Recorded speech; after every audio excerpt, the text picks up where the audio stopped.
Welcome back, ladies and gentlemen. We are going to be hopping into our final series for the day. This is not the last round of 8 match, but it is going to be the last series we're going to be covering today. It's going to be Koka versus YoGo. The last series in the round 8, which is Pig versus Rotterdam, is going to actually be happening tomorrow, just because I think Pig was a little bit busy. He's on vacation right now, enjoying himself at a wedding. So... should be a fun one, though. This is going to be a Terran versus Zerg. So finally getting some of that Zerg love in there. I guess there's 2 Zergs in the round of 8, so it's not too bad for them. Yeah, it definitely could be worse. No, and I think we have 2 very high-level Zergs as well, which is going to help. I would not be surprised to... well, I would be a little surprised to see all Zerg bottom semifinal, because... I kind of have a feeling that Rotti is going to take down Pig tomorrow, dear Dragon. Well, you know, I've heard a lot of people saying on both sides. I heard a lot of Rotterdam supporters saying, oh yeah, Rotterdam's going to dismantle Pig. I've heard a lot of people also say that they think Pig's just going to win the entire tournament, so... I think it'll be a fun one. I'm really looking forward to that match tomorrow. This one, I'm not going to lie, Harstem, I have no idea how to call this one. YoGo versus Koka. YoGo, I had the privilege of playing versus him. And the funny thing is, everyone I talked to was saying YoGo's this cheesy player. He loves his muta. His Liquipedia page talks about how much he loves his mutas. And yet, I don't really think I saw anything that over-eagerly aggressive, even in his other games that he played. No, I guess not too much. He played pretty safe, but... that's normally what you do when you think you're the best player in the group, and I really think he was the better player in that group. So you just try to play it safe. We'll see if it's any different in this series, however. And spawning in the right top of Sequencer Alley as the blue Zerg, it is O Gaming TV YoGo. And in the bottom left, spawning as the orange Terran player, it is O Gaming TV Koka, who seems to be opening up with a build we're all a little too familiar with these days. The 3 Rex Reaper. Yep. Second barracks going down. Another SCV, not for a barracks, but just to chase away the drone. I think YoGo already knew, and that's probably the reason why he sent the drone out that early. Try and do some harass.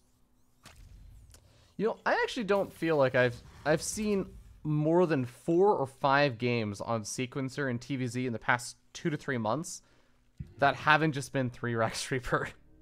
Yeah, it's pretty nice map for it. You see what the French boys are saying, Yeah. Translating. How nice of them to translate for us. Okay, well, as the 3X Reaper gets underway, YoGo knows about it. Now, there are 2 different trains of thought on how to defend against the 3X Reaper. There are some Zerg players who like to just say, I don't really need roaches, and I can just defend on lings and queens. But I know a lot of Zerg players really don't feel that way, especially on a map like Sequencer, where there's just so many different cliff faces, so many places where the Reapers can kind of escape your clutches if you just have a bunch of melee units. Right. The problem with roaches, though, is that it's very hard to not be behind when you build roaches. They're so expensive, and they're kind of useless at anything else except for not dying to the Reapers. Yes, it might be a lot more consistent because you're not really relying on getting a proper surround or cutting off the reinforcement, but getting consistently ahead with roaches, that's a completely different story, and it's probably a lot closer to impossible than one would imagine. Yeah, so far Reaper are actually doing a kind of nice job at staying alive, and it's actually forced a lot of drones off of mining, but hasn't really killed too much. Killed 1 creep tumor so far. Yeah, but that's big because that's that tumor that's the one that wants to connect the natural to the 3rd base. Here come 4 Reapers back, trying to take down some of these queens. YoGo with some, actually I was gonna say decent micro, as he gets hit with both queens by a single grenade. So yeah, a little bit of a back and forth as we're used to these days. I don't think this should really kill anything big. Like, I would be surprised if we would see 3 queens going down, but YoGo's defense so far is a little shaky. There's no creep between the bases, so I'm not sure how he's planning on defending the third. There's only 6 links out on the map, so can he really grab any Reapers with that? Is he gonna go for a counterattack? Try and cut off some of the reinforcements? Well, hold that thought. We do have the queens in the main base or on the ramp. One of them does get taken out. None of these Reapers have died so far, and Koka is making it happen inside the main base. Yeah, a nice little 6 Reaper squad doing a lot of damage. Killed 1 queen already, now taking down almost all of the links. 1 Reaper that was trying to reinforce gets taken out. Another queen falls, as well as the 4 drones that fell earlier when he dived into the mineral line. And this is a very, very good situation here for Koka, I must say. 3rd command center already on the way, starts his stim as well. How many Reapers does he have on the map right now? 9 Reapers, and most likely that will be it for Koka. Which I guess YoGo is a little bit happy with at this point, because he really doesn't have all that much in to defend these Reapers with. Like, how many links does YoGo really have? He has 20 links and a single queen. 2nd queen just now popping, 3rd queen just now popping, but there's so little creep, and he might just lose this 3rd base if he isn't careful. The Lings have to go in right now. He does maybe have 1 or 2 transfuses available. He does have some Lings that wrap around on the south side, but immediately some of the Reapers just hop up to the high ground, and the rest of them are fine on health, so they stick around. Queens, one of them starts to get a little bit low, but seems like some transfuses should be able to save them. Yeah, still 2 transfuses available at this point, so I don't think the 3rd will fall anytime soon. And I guess YoGo will kind of stabilize. Wow, great surround on all of these Reapers, which could have been very nice as some kind of distraction technique later on with the double medevac that is bound to come up at some point. But even though losing the Reapers is annoying and kind of bad by Koka, he still is in an okay position. He killed a lot of Zerglings, he killed a couple of workers, he killed a couple of queens. He has a stim on the way. He's about to lose a reactor on one of the barracks, but I'm still kind of liking his position. Triple CC done, starport on the way. He will be able to do some kind of drop within the next really quickly. I think your volume dropped a lot on your microphone. Can you take a quick look at that? It's got like. Is it better now? It's a little bit better. Still kind of quiet. While you take a look at that, we'll see that Baneling Nest is coming down. Evolution Chamber, 2nd Evolution Chamber actually finishing up for YoGo, so he's going to be able to start powering out a little bit more into some of those units. But Koka not too far behind, has his own double engineering space finished up. And I guess the question is, we did see in that last game, Todd versus Zombie Grub, Todd ended up going for the in-base 3rd expansion, which is, again, it's the safer one, but it's not nearly as rewarding. And we're going to see Koka does decide to go for that low ground 3rd, whereas YoGo going to be stuck on a very low health 3rd expansion that doesn't exactly have that many mineral patches around. Yeah, is my sound better now? It's still a little bit quiet here. I can turn you up a little bit on my end. I don't know how much I can turn you up though. All right, try talking now. Hello? Okay, wait, what about now? Yeah, now it sounds good. Now it sounds good. Okay, so not sure what happened, but yeah, glad it's fixed. Well, layers coming up for YoGo. Despite all the Reaper damage, he actually doesn't seem to be in that terrible position anymore, right? No, I think he managed to drone up properly, back up to 60. Right now we're going to see the first 2 medevacs coming into action, so his defense of these 2 medevacs will really decide how this game is going to go, and so far it's been very good. I'm not sure why Koka is dropping there, just under these Zerglings. Seems a little risky. He lost a couple of Marines already. Does manage to finally unload. Might get 1 or 2 scans on the creep, but I don't think he can do too much with only 9 or 10 Marines left here. Yeah, especially since the Banelings are also around. Killing off some of the creep, like you said, though, it's not too bad, and also shuts down the creep spread over to an eventual 4th expansion, making the drops later on a little bit more valuable. 1-1 is finished up for Koka. So this small little window, it's like maybe 15-20 seconds where you can trade versus these Lings a little bit more effectively. Yeah, we see another drop trying to head into the natural. Doesn't really seem to work out at all, though. Same time, a decently sized run by into the third. But Koka's quick enough to evacuate all of his SCVs away from there, and YoGo will end up losing all of those links. On the other side of the map, 2 drops, still trying to put in some harass, but YoGo's on top of it here, Fear Dragon. Huh. We don't see any real damage being done. Yeah, Hydralisk then actually being finished up for YoGo. So, looks like he just wants to take care of the Medivacs and transition to the mid game on Hydras, which I feel like, I don't know, that's a very ZvP kind of thing to do. Yeah, it's one of those newer styles that have popped up in the past month and a half. We saw Scarlet play it today against Innovation in the first game. Oh, that didn't We've go seen so well, Solar though. do it a couple of times as well, so yeah, definitely one of the newer styles. We'll see how Koka deals with it. The optimal way, of course, being tanks or 2-factory tank even. Meantime, decent harassment coming here from Koka. Oh. Minerals taking down a lot of links, but it seems like YoGo is still doing fine, even though Koka is really the aggressor here. He's only on 48 SCVs. I think he stopped SCV production for a while here. Yeah, not producing SCVs right now, and these hatcheries are starting to get a little bit low on health for YoGo. I mean, there's the 4th expansion that's gotten pretty low, but there's also the 3rd expansion that was low from the earlier Reaper attacks. The Medivacs are going to be able to make it out of there alive, as the Hydras finally going to start putting an end to some of this aggression, or at least making it a bit more punishing to do.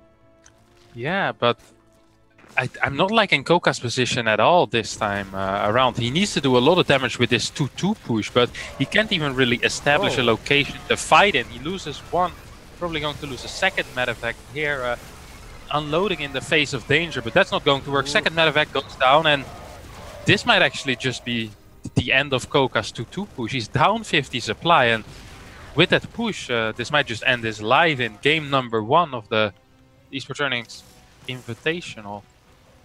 Widow Mines, oh, they get some pretty decent hits, at least helping him out a little bit, and also going to be able to take out some of the Banelings before they finally finish morphing, but there's just not enough beef behind this for Koka. He's sitting down so much supply, and the 3rd expansion, it seems like it's just going to be forfeit. Yeah, he needs to. No more Widow Mines out on the map right now, except for the 2 that just popped here. We'll try to burrow quickly, but there is an Overseer capable of taking them out.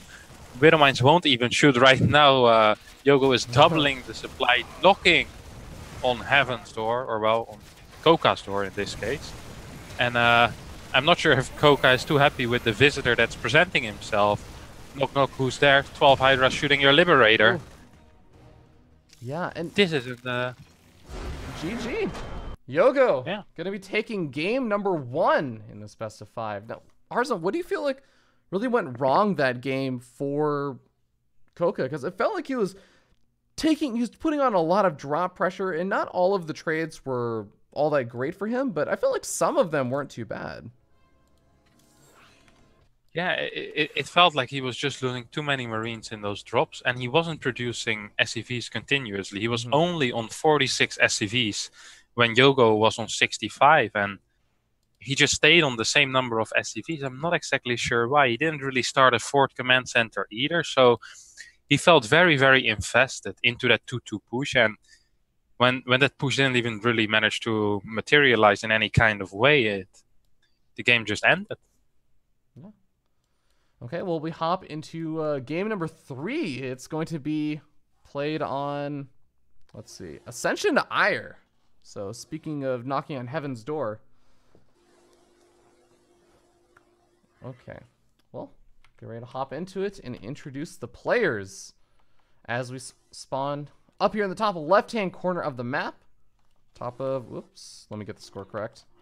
Top of the orange Terran player, give it up for O Gaming's Koka.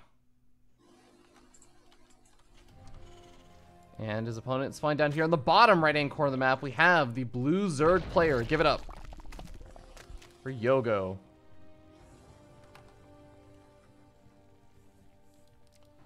Once again, YoGo with this weird early drone scout. Curious to see what his plans are with that bad boy, but You know, I would say because he won game number 1 that it worked out, but he took a lot of damage to those early Reapers in game number 1, despite having, you know, seen the 3x Reaper super early, so maybe it gets even worse if he doesn't go for the drone scout. He doesn't react fast. Yeah, maybe. The funny thing with something like an early drone scout is though that it becomes a lot harder to afford everything which you want to afford to stop the cheese. So it's like investing a lot in scouting or a Terran that only uses his energy for scanning. Like, it's nice that you exactly know what your opponent is doing, but how are you going to stop it without the money? And I feel it's a bit similar with the drone scout in that regard. Yeah, fair enough. Well, it is not going to be a 3x Reaper, but it will still be a Reaper. Command center going to be plopping down pretty soon afterwards. The drone will get vision of the SCVs in the low ground. Can probably jump to conclusions on this. And probably feel a little bit better about how this is going to open. Yeah, this is definitely going to be a little bit better for YoGo this game. I don't think a lot can go worse than how last game went for YoGo at the start. Losing a couple of drones, losing the queens, of course. Yeah, I think the only thing that could have gone worse is if he had actually lost the third to the Reapers, but did manage. Yeah, that was a real that possibility for a while as well. It was in the red, but well, in the last game we saw that Koka was going for all those drops and sort of struggling to make the damage happen effectively.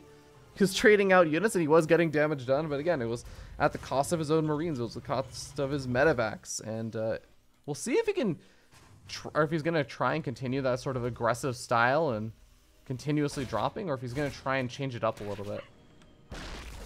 Yeah, I'm definitely curious to see that as well. We do see him open on with the good old 2 racks, the 2-1-1 as they call it. We'll be doing a double Marine or double medevac 16 Marine drop towards the third base of YoGo, probably around the 5-minute mark. YoGo, who is actually struggling to get his third base at this point. 1 Reaper really ruining that party for him. Yeah, well, Factory's going to finish up, and like you said, it's pretty standard timing. I mean, Beyond's #1 build at BlizzCon last year. It's still pretty effective. I do feel like a lot of Zerg players have just gotten so good at defending it, though, that sometimes you watch the Terran players do it, and you just kind of wonder, oh, well, you know what? It just seems to not put you in a great spot eventually. Because if the Zergs just do too good of a job defending, eventually, you got to question if it's still worth doing. Yeah, exactly. You can get a lot of drones and a lot of queens very early on and still be fine against it. So it's not as powerful as it used to be, but still still one of the staple builds in this matchup, which, if defended poorly against it, it can win the game. Yeah. Yeah. Don't think it will against a player like YoGo, but it might. Okay, well, Starport soften onto that reactor. Medevac should be out pretty soon. We'll see how YoGo decides to play this out. In the last game, he did go for the eventual Hydra Den now. I'm not expecting the Hydra Den anytime in near when this push will end up happening, especially since we don't have a lair or anything even starting up just yet. Just going to invest that early gas into the double evolution turn, but it does kind of beckon the question if he's going to continue to move into that same sort of thing, or if it was just something to help out with Sequencer, which is a pretty damn good map for drops. Yeah, I'm curious to see how Koka will do with those initial 2 drops. That might be a good way to predict how the future drops will go on this map. Seems to be going towards the bottom side. Maybe wants to boost in between the third base and the main, making it hard for YoGo to know where to put his links and where to put his queens, of course. Queens have a really big part in defending this push. They have to target down the medevac to force the Marines to basically, move away. And force the medevacs to move away so they can't heal the Marines. We see a spine crawler out for YoGo as well, which is something I don't see very often. He has 6 queens over here. Koka pushing forward, taking down a lot of the links already. Now trying to focus down the spine, gets 1, 2 transfuses, 3 transfuses, picks up, goes to the main base. And what's in the main base? Well, let me tell you that, Fear Dragon, there's absolutely nothing in the main base.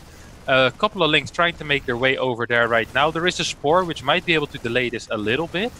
The queens are still idling at the third base though. Now they're... Well, I think they're trying to cut him off, but at least it's going to deny the drops from moving back into the third expansion, so really not too bad in terms of damage done over here for Koka. Even supply blocked YoGo by quite a bit.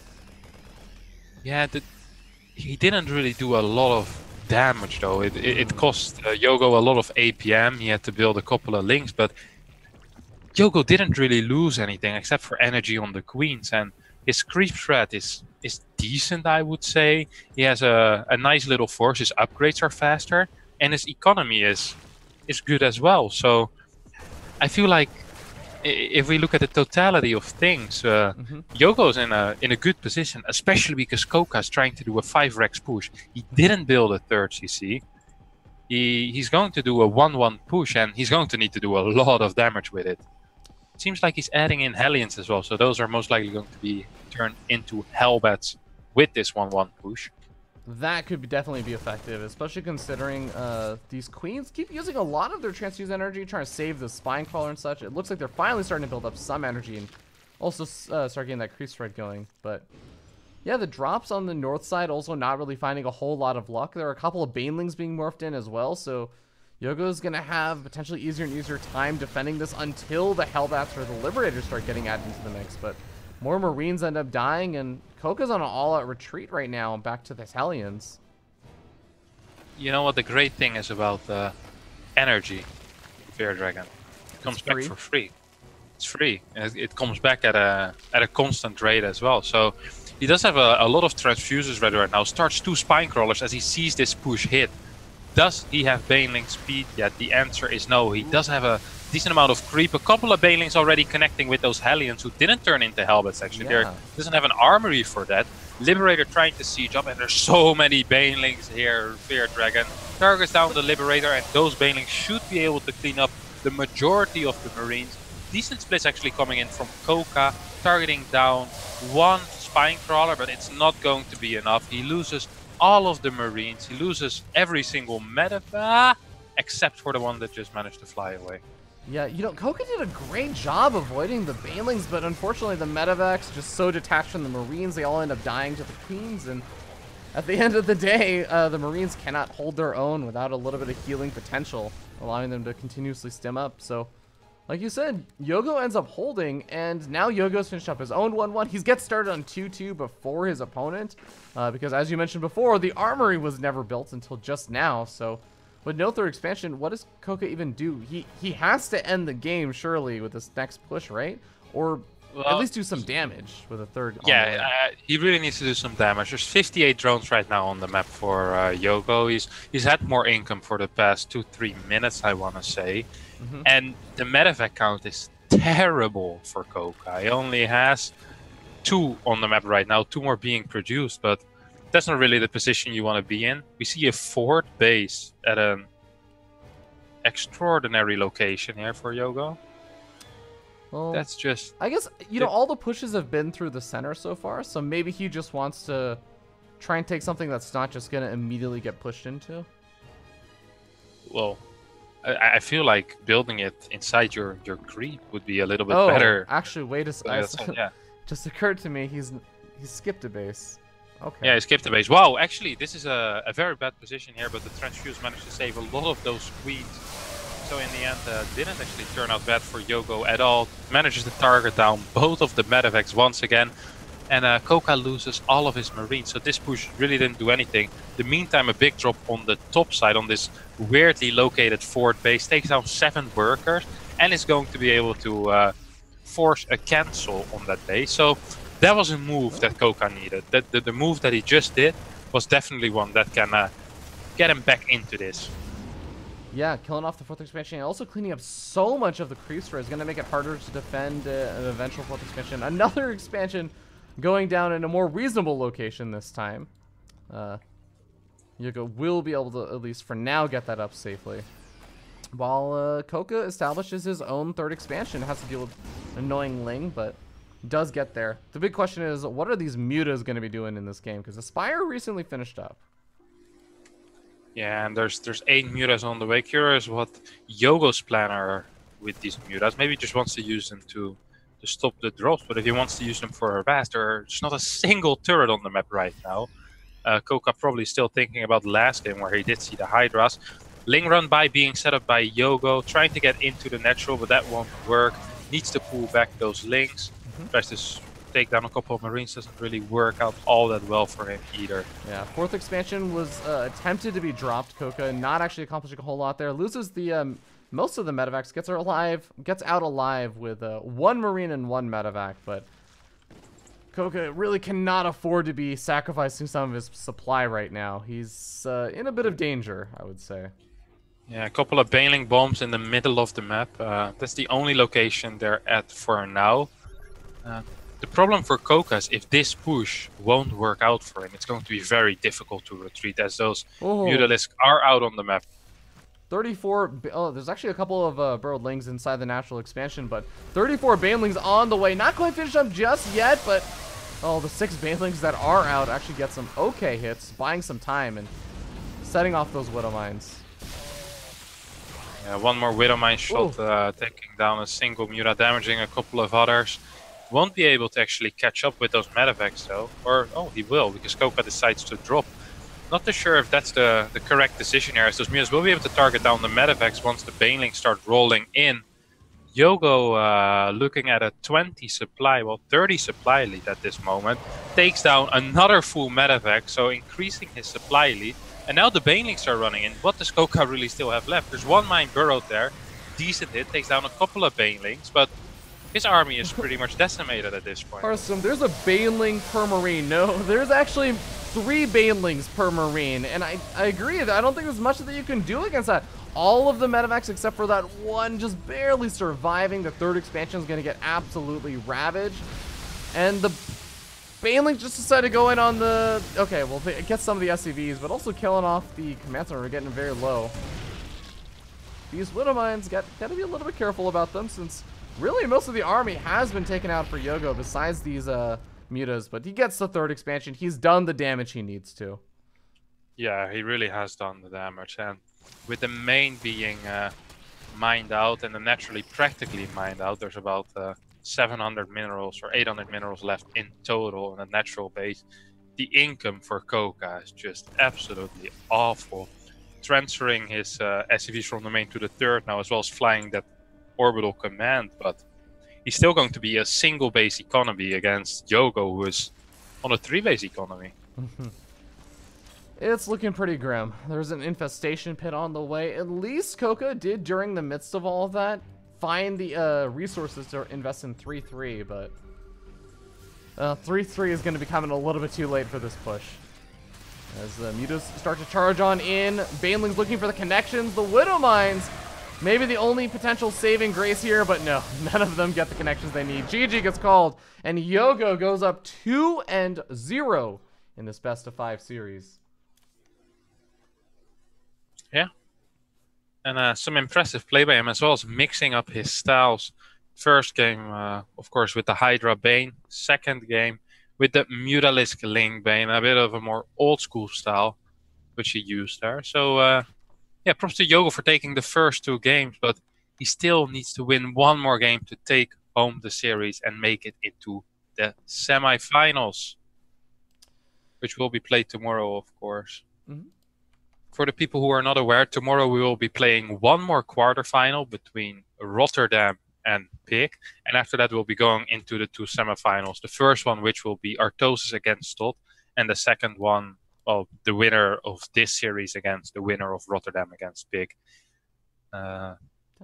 So yeah, that's the plan for tomorrow.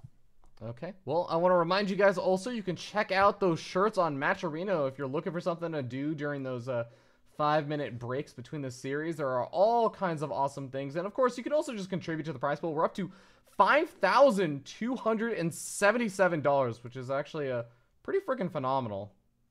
Pretty great. Yeah, it's an impressive one, and here we go in the potentially final game of this series, and with that, the potentially final game of the day, YoGo against Koka. And it's been quite the game so far, hasn't it been, Fair Dragon? I actually have been. This has been one of the closer series, even though the games haven't really been. I mean, the score doesn't make it seem too close. The games have been close. Yeah, I would 100% agree. I feel like all of the games, or almost all the games, have had some kind of leeway in terms of it could have actually ended either way. Any of these players actually could have taken games off of the others. Whereas, for example, my games versus YoGo, I don't think that I was ever going to take a game off of YoGo. So you guys could have been playing for a very long time, and I doubt there would have been a win in it for you there. I would best of 69 versus YoGo to see if I could take a game. I think I could take at least 2 games if I best of 69. I don't think you could. We'll find out some other time. We're gonna be starting down here in the bottom right hand corner of the map, top of the orange Terran player. He's 1 game away from being eliminated. Give it up for Koka. And his opponent spawning up here in the top left-hand corner of the map, we have the blue Zerg player. 1 game away from moving on to the semifinals. Face off versus the winner of Pig and Rotterdam. Give it up for YoGo. Both these players representing O Gaming. You know, Marine Lord and Bly once played a best of 31. Why 31? God knows, because like anything else would be terrible, like so many games. You know what the final score was? What? 28-3 in favor of Marine Lord. Marine Lord, pretty good. Yeah. Do you think the difference between Bly and Marine Lord is bigger or smaller than the difference between you and YoGo? Look, I'm just saying. I think I can come up with some pretty creative strategies, okay? I think eventually something I do just makes so little sense that it makes all the sense in the world. Eventually. Don't stop believing. You know it, Harstem. Alright, well, Reaper does come in. Is going to actually be able to do some pretty nice damage so far. Already killing off, I think that's a Ling and forcing out a Spore Crawler or 2. Manages to stay alive. This is also a really nice map for the Reaper just because if your opponent takes this low ground, more forward expansion to get that creep spread going a little bit faster, it also means that they have that cliff face behind their natural expansion mineral line, and it's pretty easy for the Reaper to get out of there alive. Yeah, for sure. Koka is switching it up once again. First game we saw 3x Reaper. Second game we saw the double barracks, the 2-1-1. Oh. That's the wrong button. Let me write it great at this. So apparently, for those who don't know, again, these are games that were played a few days ago. And the V button to see the vision for someone is right next to the B button that rewinds the replay by 10 seconds. Yeah, this is why I'm over here and I'm not still in the tournament. Yeah, too many misclicks, eh? Yeah, exactly. You know, I would have had YoGo, but it was just I misclicked a couple of times. So. Yeah, we see most likely it's going to be a mine drop into a double tank drop, which is I believe it's Gumiho's build. We've seen him do it first. I'm not 100% on that, but that's the first time I've seen it at least. So it's going to start with a single mine drop. After that, he'll get 2 more medevacs, and he'll drop 2 tanks and 8 more marines with it. So in total, we'll have about 14 marines, a mine, and 2 tanks, and he'll put them behind the natural base of YoGo. And this is very, very difficult to deal with, because of the way this map is laid out. Yeah, we'll see exactly what YoGo's going to do to prepare for this.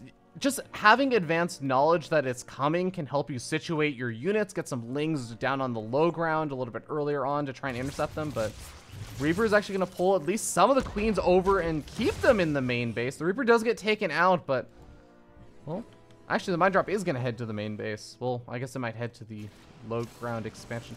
How do you feel about taking this expansion when it's no longer a gold? I'm not a massive fan of it. The other one has more mineral patches, which I think is very important for Xur. Like, gas isn't that big of a deal in ZvT, I want to say. Like, it's obviously still a very big deal, but you can go without it a little longer. And the other one does have more mineral patches. So far, this drop really hasn't done any real damage. It's nice that he's going towards the third base and doing some damage on that hatchery, but that's not really the hatchery he wants to push at later. So, yeah, so far a good defense by YoGo is what I really want to say. And Koka forgot his third medevac, so his push is going to be delayed a little bit as well. Yeah. Won't be able to load up the third tank that is already building. A little bit of a, really a misplay in the build order there by Koka. Okay, well, we'll see if he can still make it work. He is low in the supply depot, maybe looking to move out at some point soon. Oh, just looking to try and clear up some lings. Wants to keep it in the dark to see whether or not the third expansion's been taken. Yeah, he really needs to drop at this point. And here we go. 2 medevacs are moving out. Apparently the tank is going to get rallied behind it. Double eBay up and running as well, but this push is hitting a little bit later than it really should. YoGo already has a good force of links. He does have a bailing nest. He has 6 queens as well. Oh, and he has a fair amount of depot is down, and the Lings managed to run straight into the main base at the same time that the entire army is on the other side of the map. Like you were saying, YoGo has a good defense. He has the queens getting situated, but actually there's nothing on the low ground itself, so maybe this can still get some damage done. He's got a lot of damage to do, though.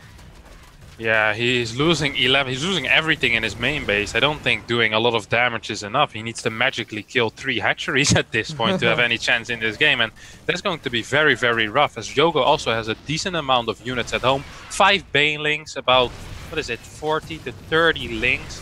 And still the 6 queens who can transfuse each other for days. Here we go. YoGo moving in for the kill, for the series. He'll try to take it, burrow some of the banelings. Not sure if that was a manor burrow or just a mid-click, but yeah, it cleans up this push, and 25 SCVs down on the other side of the map. No units to defend those 4 links which are still left over. This is looking terrible for Koka. It's looking grim to say the least, Harstem. Triple the supply? Yeah, triple the supply right now. YoGo even has a couple of burrowed lings inside the main base, which Koka really cannot afford to scan, but GG's gonna get called. YoGo takes the 3-0 and moves on to the semifinals. Yeah, congratulations to YoGo, making it the 3rd player who goes into the semifinals right now. So if we take a look at what we currently have, we have the top part of the bracket, we have Artosis against Todd. And on the bottom part, we have YoGo advancing from this match. Tomorrow, before the 2 semifinals, we will play the final quarterfinals between Pig and Rotterdam, which is a match that I'm really looking forward to for sure. And after that, we will be going into Artosis versus Todd and YoGo against the winner of Pig Rotterdam. Yeah, I'm really looking forward to those matches as well. Pig versus Rotterdam, again, I think one of the most hype matches for the entire round of 8 so far. And of course, Artosis versus Todd. It's going to be a nice little PvP between the some of the English commentators. Should be a fun one. But as let me go ahead and get that bracket somewhat more updated. It won't be entirely updated, but at least get a little bit more information, as I got to regenerate some stuff there. But yeah, to remind you guys, the round of 8 is going to finish up tomorrow, Pig versus Rotterdam. And we'll be playing both semifinals tomorrow, and I believe we will be playing the grand finals tomorrow as well. That is at least the plan that I'm aware of. So we'll be double checking with Todd on that. And of course, if you guys do want to check out the Matcherino page, again, prize pool is continuing to build up, and you can actually contribute to the prize pool while also getting yourself a shirt. I mean, look at that. Look at that beautiful, handsome Maynard shirt. Why wouldn't you want to own a shirt with Maynard's face on it? Yeah, I'm not sure why you wouldn't want to own it. The real question is, why wouldn't you want to own an Artosis shirt after the domination we saw him exercise today? It was crazy. Defense. Like, yeah, it was good. He was proper good. He's another big surprise for him, and this guy is Artosis is something else. He's good. Good player, and I'm very much looking forward to tomorrow, where we get to see him play some PvP again. I of course saw him play against TKO yesterday already, in which he quite impressed me as well. Won with a map score of 4-1 in the end, beat TKO twice. So yeah, it's going to be some good matches tomorrow, Fair Dragon. Yeah, I'm definitely looking forward to it. Now, in preparation for those matches tomorrow, do you want to take a look and see the esports earnings that are available for Artosis, since we're talking about Artosis so much? Love to see where his esports earnings come from, because he did have that kind of stint at BlizzCon, did he not, in Hearthstone? So on the esports earning website, you can actually see earnings by year and all this other stuff, but we want to see earnings by games. You can see, look at that, Passion Stone, the #1 earner for Artosis. Yeah. He didn't even put any effort into that Fear Dragon. That's the real buzzer. Yeah. You know, I'm actually a little bit surprised, though. I really would have thought that his Brood War career would have earned him a bit more money than StarCraft 2. Yeah, that's a good one as well. These do not include his #caster Passion job money that he gets. No, it's just for tournament earnings, of course, which makes sense. Yeah, it's not all of them. There's no salary in there, so just the money you get from winning tournaments. We see Artosis rocking a nice little amount. What is it, 665 in StarCraft 2? Yeah, Cardstone definitely being a lot kinder to him when it comes to the tournament earnings. Indeed, but hey, you know what? He's one of those players that actually earned a lot more money after he hit 30, so it's a good lesson for us all, if anything. Yeah, definitely. But cool. Best of luck to Artosis, and of course Todd, as well as YoGo, were the 3 players that did end up advancing on. We'll see you guys tomorrow with more from the Esports Earnings Caster Invitational. My name is Fear Dragon, joined by Harstem, and have a wonderful day, guys.